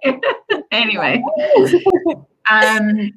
So just briefly, this is again the map of Mexico. This is where the derrumbes that we have, the collection that we have so far, come from. So as you can see, different states, different colors. The color obviously refers to the bottle because they believe that each flavor or each state represents also a different color. So the one that you're tasting is from here, central Mexico. And this is a very high plateau, chalky soil. It's a desert, and the agave grow there naturally, wild, actually. And again, the flavors are green. So it's a wonderful way to explain it. We cook the agaves with the steam ovens because it's also central Mexico. And this is where the Europeans were settled. So they teach us how to cook the agaves in ovens. So again, that's why it's not smoky. The agaves, as you can see over here, this is a beautiful picture of how they grow. They grow naturally, they grow wild. We don't go only just harvesting agaves. The government allowed us to harvest in certain areas where we have positive numbers. So it's not like, I just feel like I'm going to harvest my neighbor's field. No, we have to ask permission because it's a wild agave and we need to really respect that the agave keeps growing, the agave grows. We need a lot of kilos of agaves comparing to another mezcales, another agaves. We need about 30 kilos of each agave. Wow. Produce only 1 liter of mezcal. That's a lot of agave for not a lot of liquid, isn't it? Correct. But again, we have a lot of agaves, so in a way, however, the process will be longer because you need to process more. So it's obviously time and cost, because when you have to heat up the boiler is heat up with wood. And the wood over there, we don't have much wood. So what we use is dry plants, such as the quiote that grows from some agaves. We use it there. Obviously, again, time, effort, money, of course. So, I think whenever I see, if you're ever out and you see tequila around a bar or something like that, and when I was younger and used to go out partying, and I had my friend at uni that was obsessed with tequila. It was obviously not to the standard of this, because when you're a student, you don't tend to spend a lot of money on the booze. But I think when kind of looking at it, there is a kind of reflection of quality in the price of tequila and mezcals that I sometimes with you could say with other spirits, with wines and things like that, yes, of course there is, to some extent, the more you pay, the better the quality, but it's not quite as clear cut as that. But it does seem that with agaves that, it is such a long process. It's pretty much a 10-year process, the growing season for an agave, until when you can replant it again. So and with the sort of techniques and things that you're explaining, Gabby, and you can actually see the reflection of the quality and the price, and why the prices of some of these are more expensive, and why it's worth paying more money for them. Certainly because you're getting a much better product. I mean, even going back to things like the Tapatio, and I think we have this on the shelf for about £28, whereas the Derumbes range we're looking at about sort of £50 for the bottle. And obviously the Tapatio is a bigger production, whereas the Derumbes is much smaller, and I don't know. I think it's quite interesting. It seems a little bit more clear cut as to how that how that kind of comes across, price and things as well. So again, both are artisanal, as the tequila Tapatio and the Rumbes. However, tequila Tapatio does produce a little bit more. Also, the bottle of tequila Tapatio is slightly smaller, but it will come to 30 if it was 30 something perhaps if it was a same size bottle. Still, yes, tequila can be made slightly more in a more affordable price. And again, the reason will be industrialization. We already have a way how to do things. The machinery, everything is a proper distillery, so that will make things easier. Therefore, the price can be slightly lower. But yeah, this is the rule of paying a good price for something that takes a little bit longer is more than fair enough. In fact, something that you said is totally right. You can never also compare the tequilas that you were drinking when you were younger, because obviously you were drinking much more affordable tequilas. But if we think overall as agave spirits are the most expensive white spirit in the world. And the reason is exactly what you just said. It took us at least 8 years to only reach full maturity for the agave. So yes, you always need to think. And I think, as we were talking before as well, is the era of knowing what you're drinking, what you're doing, where it comes from, what does it do. Actually, right now we are in the era as well that the young generations are drinking less, but what they're drinking is better. Yeah, definitely. So yeah, there is a lot of things to put in balance. But again, tequila, a good tequila is not cheap. For whatever reason you want to see it, it's not cheap at all. But you'll find very good tequilas right now in the market, and I'm sure that you have them all in the shop. But the ones that you're tasting right now are the best. They are very good. No, but I mean, when you think about the price of sort of vodkas and gins and things like that, most of them you're looking at kind of the £40 mark. But when you think about the production of those, vodka is mainly, is often done in tall copper, in tall stills. It's made from malted barley, or it's made from barley, sorry. Or even if it's not made from that, it might be made from something like potatoes. And the same with gin, it's generally made from a barley spirit or a neutral grain spirit, which is relatively easy to grow and it's easy to obtain. And even the botanicals as well, whilst not, if you're talking about gin, whilst, yes, in the UK you can't necessarily grow things like lemons or oranges unless you've got your own sort of greenhouse or own growing environment. But again, it's not particularly hard to get hold of those ingredients. There are some which are harder to get hold of, but comparing it to agave, when you actually break it down, it's a much easier process to make gin and vodka. And then, talking about sort of English whiskey, we've spoken about it in kind of other tastings about how a lot of distilleries have started up in England, and the idea of being a whiskey distillery, but in order to fund the distillery whilst they're waiting for it, they're making gin in the meantime, because it's easy to do. It's quite a quick process. It's relatively cheap. It obviously takes a bit of time to develop a recipe, but once they've got that sort of sweet spot, they can make things, and there's a market for it right straight to go into. With agave and agave spirits, there's you've first of all got quite, I think, a smaller market to go into, because I think people have this perception of what tequila is like. And I think when you kind of mention to people, oh, well, tequila is a part of the is actually mezcal, and it's a whole kind of world that, as we said, they're kind of surprised by it and don't realize the sort of extent of it. But it is a much more expensive production process. Production, totally. Yeah, it's true. Actually, having said that, Hannah, a year ago, there was a document that it was released, and they told us how many liters of mezcal were produced in 1 year in Mexico. Well, the number was 6 million liters in 1 year. Tiny. I was going to say, one distillery, for everybody to know, one distillery of whiskey can do that in 1 year. I was going to say, Mexico, yeah. I think some of the big gin distilleries are producing something like 30 million litres a year, which is a tiny, so in comparison, obviously 6 million litres sounds like a lot, but in comparison to a lot of other distilleries, that is a really minuscule amount. Exactly. Yeah. I didn't know that. I did not know that.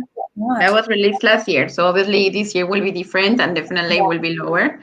But who knows? Actually, they said that during the lockdown there was a lot of people ordering tequila. So while some people said it was rum, other people said no, tequila and mezcal were the kings of the lockdown.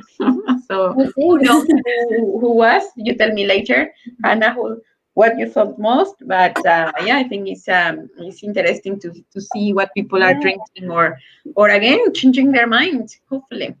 Yeah. So let's go to the next one. But again, ladies and gentlemen, whoever have a question, don't hesitate. We can always go back. But let's go to the last, not least, of our tasting today.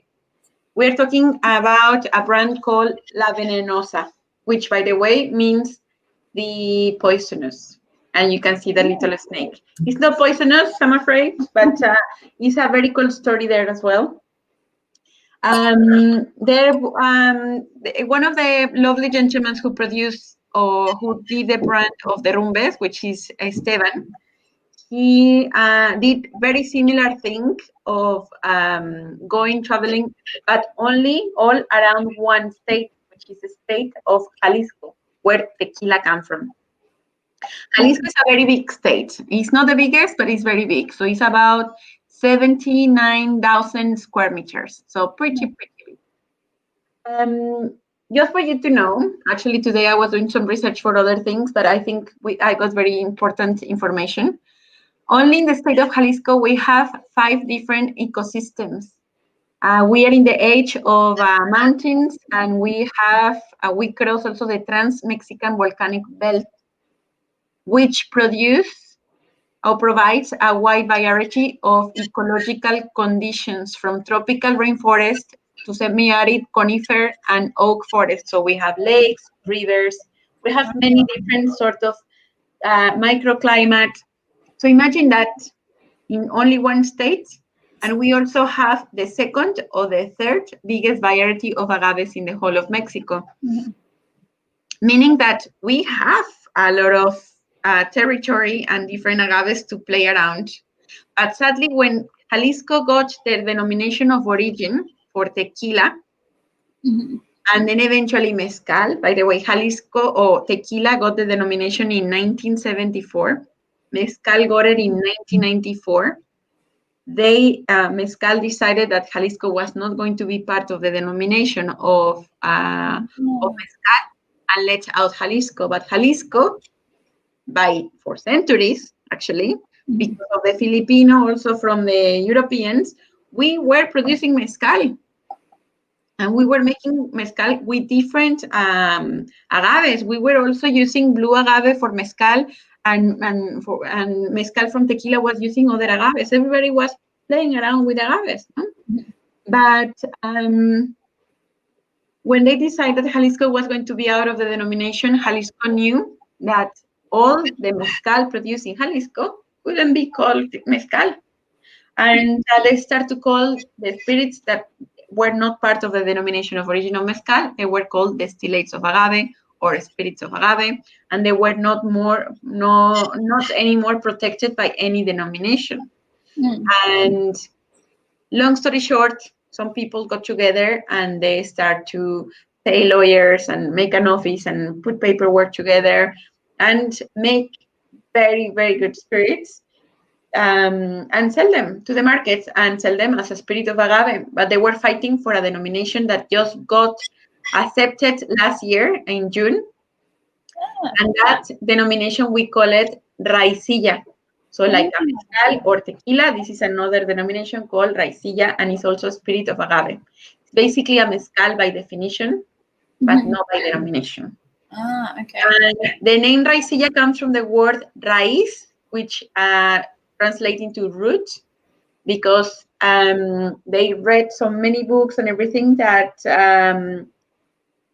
during times of conquest in Mexico, the Europeans kind of were pretty angry that the Europeans in Mexico were drinking spirits made in Mexico. So either wine or brandy or sugarcane spirits or mezcal. So they sent to the prohibitions, but the prohibitions didn't work. Eventually, they start to find people who were producing spirits. And some people got away saying that they were not making a spirit, they were making a root medicine.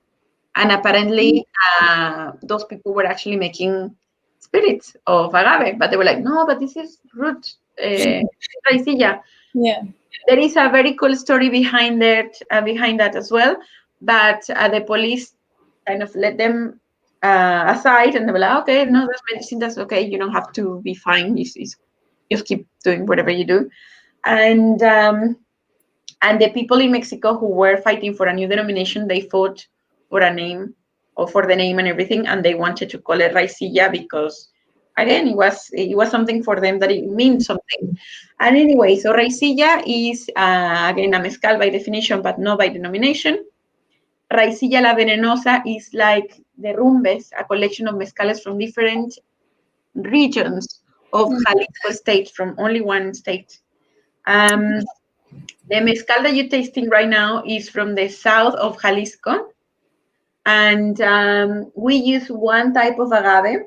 We call it cenizo costeño, and this is a picture of the lovely son of the producer, which is basically father and son. They produce this beautiful mezcal, or raicilla in this case. They cook the agave under the ground. They crush it with a sort of a mechanical mill, so it's a big machine. It just helps them to crush the agave after it got cooked. And then they ferment it naturally under the ground or above the ground, masonry kind of fermentation tank. They leave it until it's totally fermented. They take it out and they distill it in tiny pot stills made by clay. And you can notice it's not Arabic style of pot still, so it's a Filipino pot still. Made by black clay from around the area. And again, if the clay gets broken in the middle of the process, sadly, they have to get rid of that and make another one and keep producing. It's a very, very tiny batch. I went to visit them. They are very, very cool. Well, I went to visit them all, but they're very cool. I love them. The family. He's Arturo Campos, by the way. Arturo Campos Jr. His father, which is a little bit older. I mean, older is over 80. He's still working there. And he's such a great person and everything. And just to give you a reference of the soil or the terrain around it, look at that. Surrounded by mountains in the south of Jalisco. And look at that. There is a volcano. Wow. From the next state in the south, called Colima. So yeah, it's again, it's an area that is propense to have a volcanic eruption, and there was a volcanic eruption as well many, many years ago, perhaps thousands of years ago. And again, the soil is very fertile, but again, beautiful. People are lovely in there, and well, you can see it. It's just amazing. And now, flavor profile, what do you feel? Tell me. I mean, this one, when you first smell it, it reminds me of, it reminds me of blue cheese. Sure. Yeah, of course, certainly. But once you sort of swirl it and open it up, it's got a real, I can't explain it properly. It's like it's really grassy, but not like the Derumbes was. It's almost got that kind of really lifted, sharp acidity that was in the Tapateo and the grassiness of the Derumbes kind of mixed in together, but really nicely done. It's almost, yeah, it's really difficult to explain. This is where you realize that in reality, you are tasting every single bit of the of where the agave grew, how they make it, who make it, all the process. I mean, it's delicious. Again, it's long time I didn't try this one. I think the acidity that you find, I'll find it very similar. Yes, there is acidity, but I think it converts into minerality. For me, it's a lot to do with the pot still. Do you know what it actually reminds me of? It has a real, weirdly, for me, it's got a real kind of like crunchy red fruit character. Almost kind of like strawberry or something. Yeah, like raspberry or cranberry. Something tart as well. Yeah. Yeah, I think that's what I'm getting. But it's not the first thing you taste. You don't taste that and go, that's what it is. It's one of those I've just had to kind of really think and pick out. Yeah. But yeah, that is fascinating. And again, in comparison to some of the others, you just, the last three that we've just done are all mezcals by sort of definition, and they're just all completely different of each other. Yeah. But no, I find that last one really fascinating. Yeah, it is delicious. Again, it's long time I didn't try it. I think it's worth it to try them all. This is from the south. We have another one from the coast, so by the coastline of Jalisco, which the agave pick up this breeze from the ocean, and it's salty and it's briny. We have another one which is from the mountains, and the agave is totally different as well, and it has a weird sort of a combination of fruits such as papaya, and again there is a minerality because of the way that they did the distillation. And I mean the biodiversity of agave spirits is enormous. It's actually it's the most biodiverse spirit in the world. Mezcal or agave spirits in general. But yeah, delicious. I think what's quite interesting about that as well is that you don't taste any kind of, there isn't any particular sort of style of smoke or anything in there at all. No, and it was cooked with smoke, yeah. Yeah, and it's still, in comparison to some of the Aliga, where you do get that kind of richer smoke style, but there isn't, for me, that doesn't come across at all. And it kind of, if it is there, it's very subtly done, which again goes to, I suppose, kind of proves that, the smokiness that you get in mezcals is almost the kind of underneath flavor. And when it's done properly, it should just be there in the background. And then you get kind of the fruit and the more prominent flavors coming through from the agave and how it's been grown. But yeah, you realize how really diverse it is. So just to give you an idea as well in the map, here is where Tequila is, more or less. Here is the highland. So we're talking about, I mean, pretty long way from here to here. And again, the agave is different. The climate, the terroir, everything is very different to one place. So again, the flavor also is not only about the agave, it's also about where the production was happening. Because perhaps you were fermenting, but some people will have mango trees next to you or plantation of bananas or whatever, and that will definitely impact in the final product. And again, as you say, it's not smoky. However, it was cooked under the ground. So perhaps the agave don't pick up those flavors, or the family knows when the agave is ready to cook, and they know when it's moment to open the oven and let it breathe so it doesn't absorb the flavor. So it's again, it's a whole world out there. It's a really interesting one, that spirit. I'd be keen to know what everyone thinks of it, actually, because I think it could be one of those that some people would taste and be like, or they'd smell it and they'd go, oh, that smells really odd. I don't think I like that. But tasting it, like, you know, I said, it smells like blue cheese, but it doesn't taste like that at all. It's and I'm thinking really about blue cheese, Hannah, maybe you have much more experience in those kind of notes, but the cheesy notes or the petrol notes or the alcohol notes, they come in fermentation. So it's a natural flavor. It's not like there was something weird on. It's part of fermentation, part of a natural process that happens.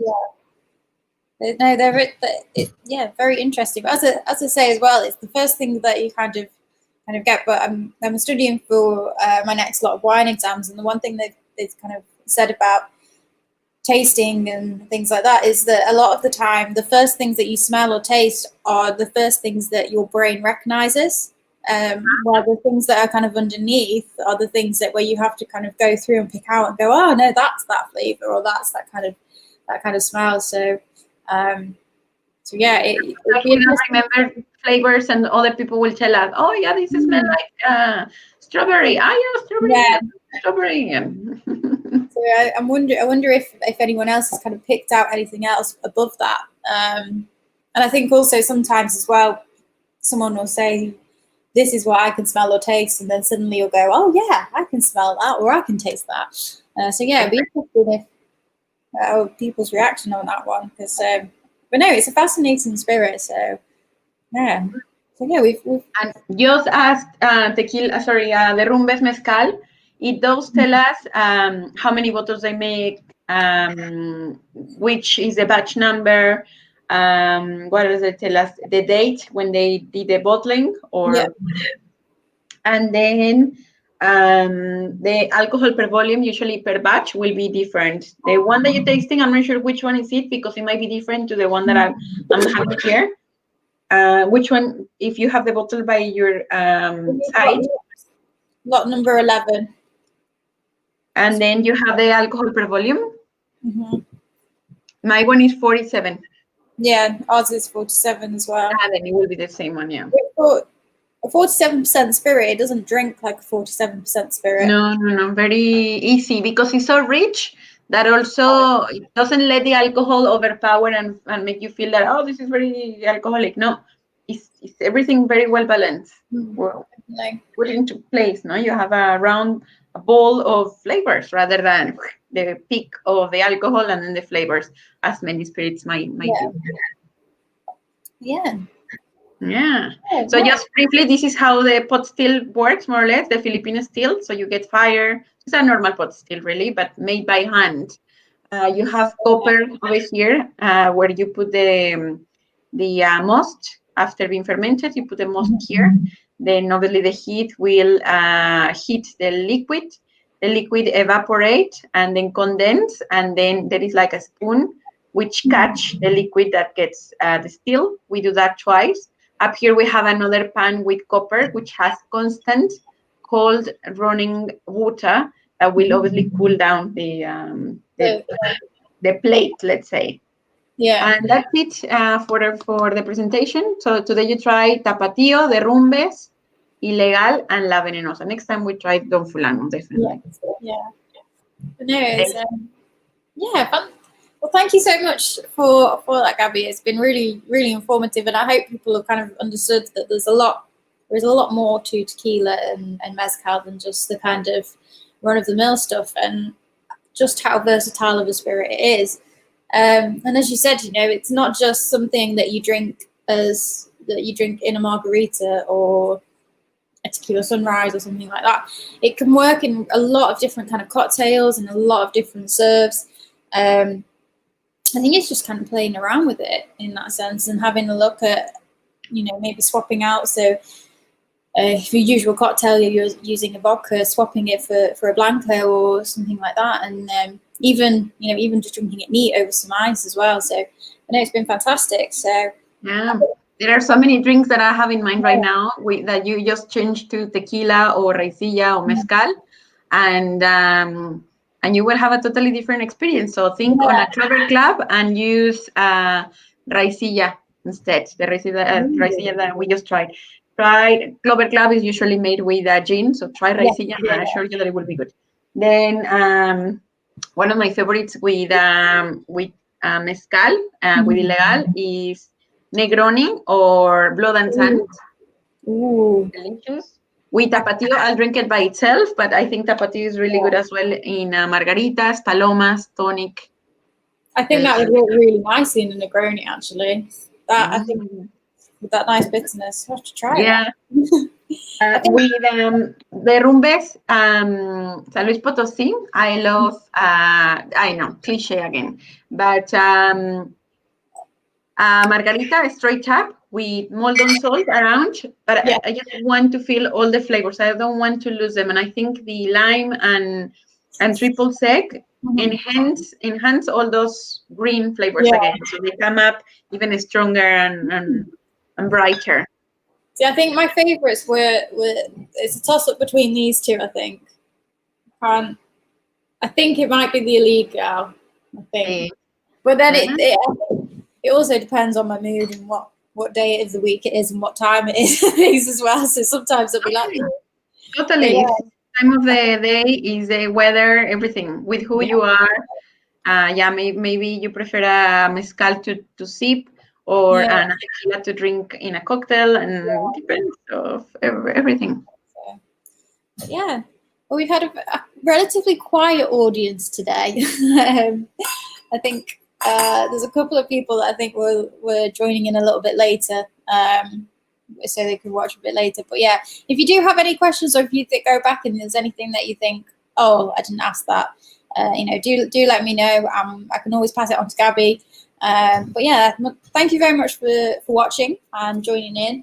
I hope you've enjoyed it, and a big thank you to Gabby as well. It's been really fascinating, and I feel like I've learned a lot because it's tequila and mezcal, one of those things that I know a little bit about, and I know enough to kind of get myself by talking to people about it. But there's a whole world that kind of opens up to it. So yeah. We have just had a question come in. We've had someone ask, is there a minimum ABV in regulations for tequila, mezcal, and raicilla? Yes. So, well, the ABV is sort of gets the whole of the alcoholic beverage made in Mexico or high alcohol, and minimum is 35 alcohol per volume, and maximum is 55 to sell in Mexico. So per se, if you ever saw as well spirit coming to Mexico, such as, let's say, these high ABV whiskeys, bourbon, or even absinthe, they cannot be sold legally in Mexico above 55. So minimum 35, maximum 55. So there's so you you won't get like a cask strength to keep. Well, you wouldn't get a cask strength. Well, we do. I mean, you can have it in the UK, but we cannot sell it in Mexico. Per se, we have Tapatio 110, which is 55 alcohol per volume. That's the maximum. That's sold in Mexico legally and also outside. So that will be a cask strength or still strength. We have another one called Puntas from La Venenosa, which is delicious, but that comes to about 60 plus alcohol per volume. And it cannot be sold in Mexico.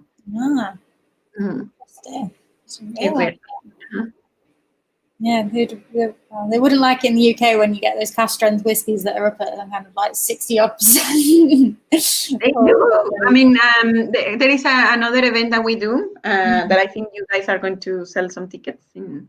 Yes. I'm not sure if I'm allowed to say or no, but that's when you tried very high ABV. And people are very used to, and then you're like, but try mezcal. Mezcal is not as high. I think in mezcal, what's happening is mezcal or agave spirits have so much organoleptic flavors that they awake your sense in your mouth. And once you are drinking the spirit, you feel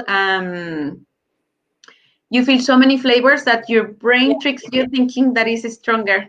Yes. But in reality, it's not alcohol, it's the flavor. It's the flavor. And and many people don't realize that sometimes gin, vodka, rum, whiskey, or other spirits have sometimes much higher strength.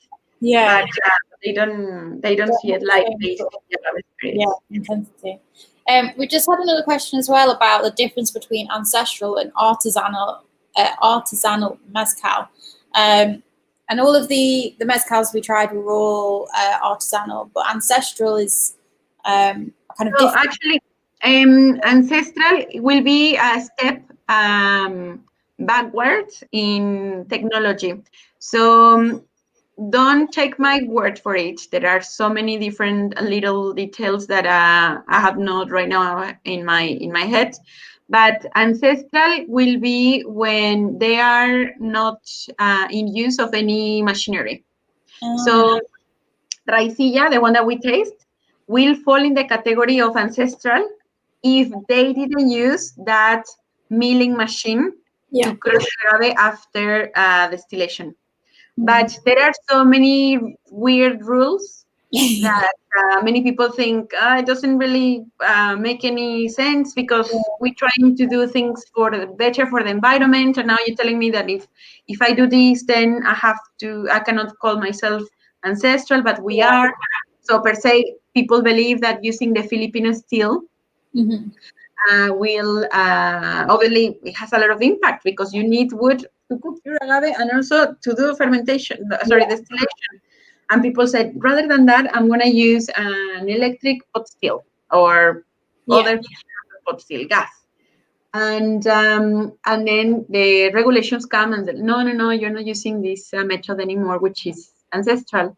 And they're like, yeah, but this is better for the environment. It's more cost effective. Yeah. It's basically, it's almost the use of no machinery, and there are still many. So again, if we didn't use this machine to crush the raicilla, then we fall in the category of ancestral. Other people will actually mash their agaves with a mallet or with a hammer.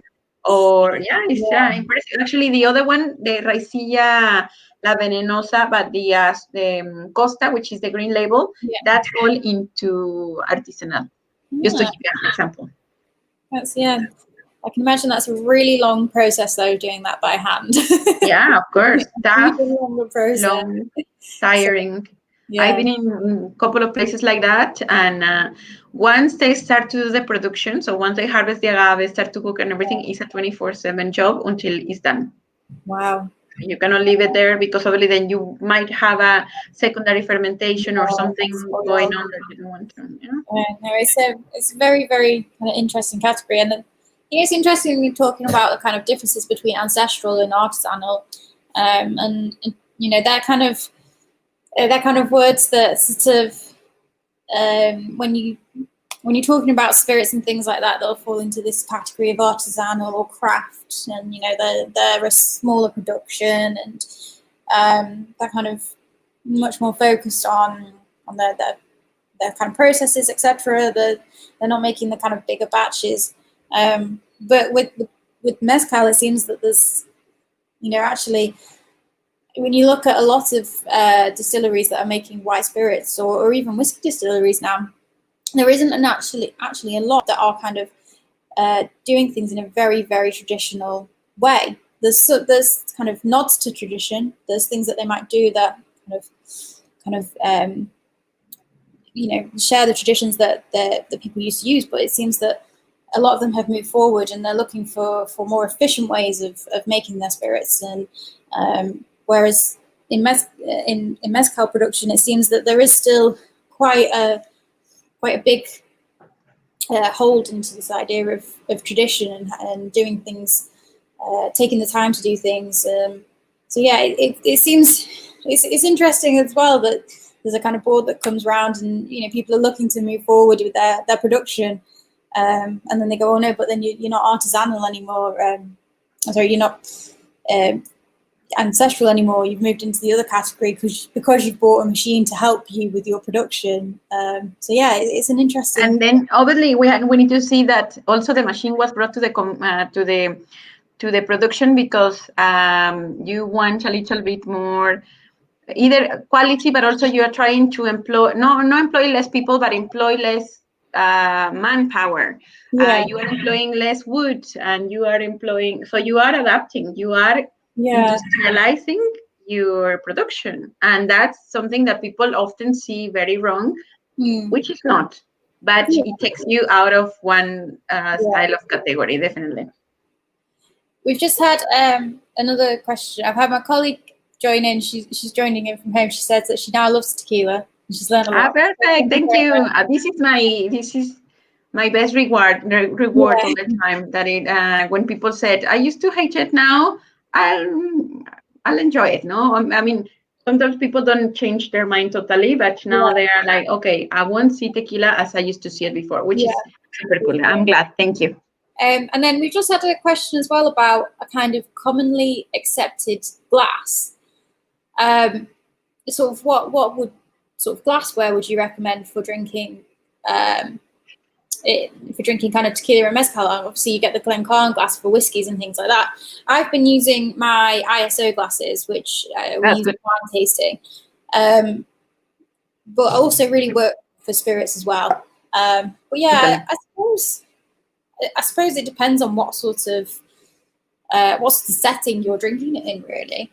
Yeah, I've been helping a few people, or sometimes people ask me as well about the glassware and everything, or I just go and tell them, look, I think the glass is very important.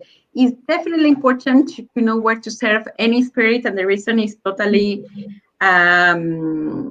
obvious in my opinion. No, if you if you go to a very good restaurant and then they have very good selection of tequilas, but then they give you the tequila in a shot glass. You won't have the same sensorial experience than if you drink in a good glassware. So I was using my whiskey glass as well. Okay.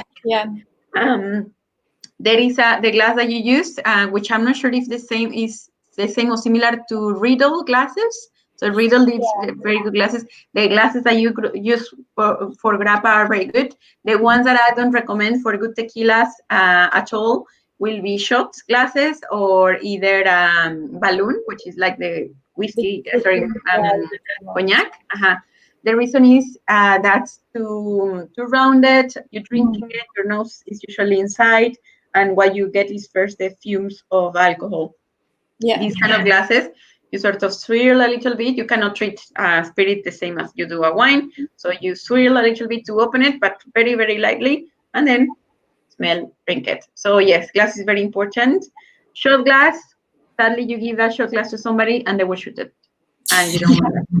Sometimes I get mad when I'm like, you are not hearing to me. And then when you shot it like that as well, all that you're getting is the burn of the alcohol, really. You're not actually getting any of the flavors because you're just essentially knocking it back to the back of your throat, and you have so much flavor receptor on your tongue, and you taste different things in different areas of your mouth. So in a way, if it is if someone is insisting you're doing a tequila shot when we finally are allowed to go back out again, then in that case, fair enough. In a very rare occasion, I will have a shot of tequila. Usually people will give me a tequila shot and I always sip it because I feel, one, I want to taste it. And second, why to have that burn over there when you can actually enjoy this amazing spirit? Get it in. But having said that, let me tell you some a funny fact that is a bit relevant to this time of life. So I'm sure that everybody knows already. Many people didn't know before. I used to say that before as well, that in about 100 years ago, or 102 years ago, so in 1918, there was a flu that they call it Spanish flu. Yes. And apparently, while some people were at war and everything, Spain noticed there was a flu. They didn't know where it came from, but the world called it the Spanish flu. That flu actually killed 1/5 of the whole population in the world. And people in the world didn't know how to cure it.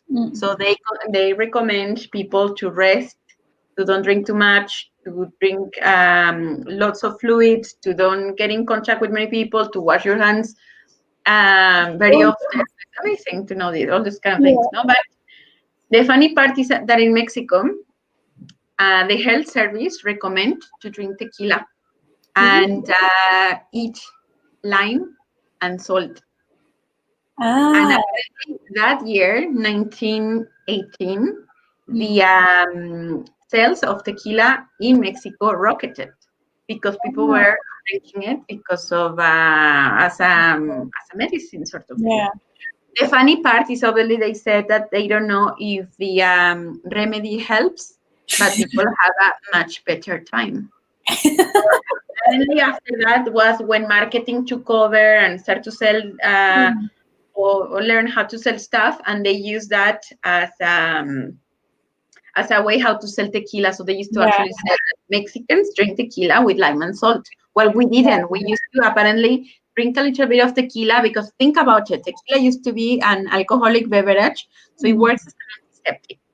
Lime helps you it gives you vitamin C, one, and second, it helps you run your blood run thinner in your system, so it will be easier to get rid of the bad, the toxins really. So it helps you to retain liquids. It's something that you actually lose when you are sick. So in a way, you were making mineral salts and drinking a little bit of tequila with it to kill the bacteria. And and apparently the tequila lime and salt came from there. But in reality, then marketing and Hollywood movies and everything took over, and now they think that we drink tequila with lime and salt when we don't. If you notice the process that it is to produce, we don't. You will go to a cantina in Mexico and you ask for a tequila, they might give it to you in a shot and they might give you lime and salt, but people often will drink it slowly and buy the lime and salt because it's delicious. I suppose you've got three of the four ingredients for a margarita with the lime, salt, and the tequila, but there's no need for it to all go down really quickly, I suppose.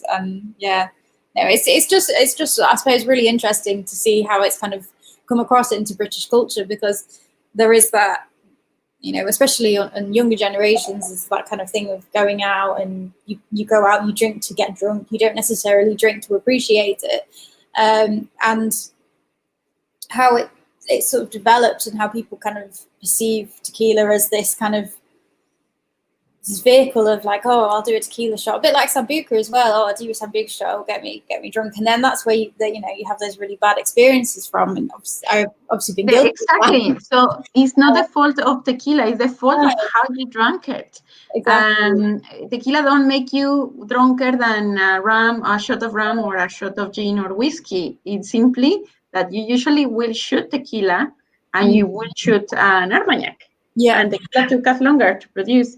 So yes, I remember one day I was doing a research, to see how people drink tequila and everything, and I asked somebody in my family, do you shoot tequila? And then they were like, yeah. And I was like, and do you eat lime and salt?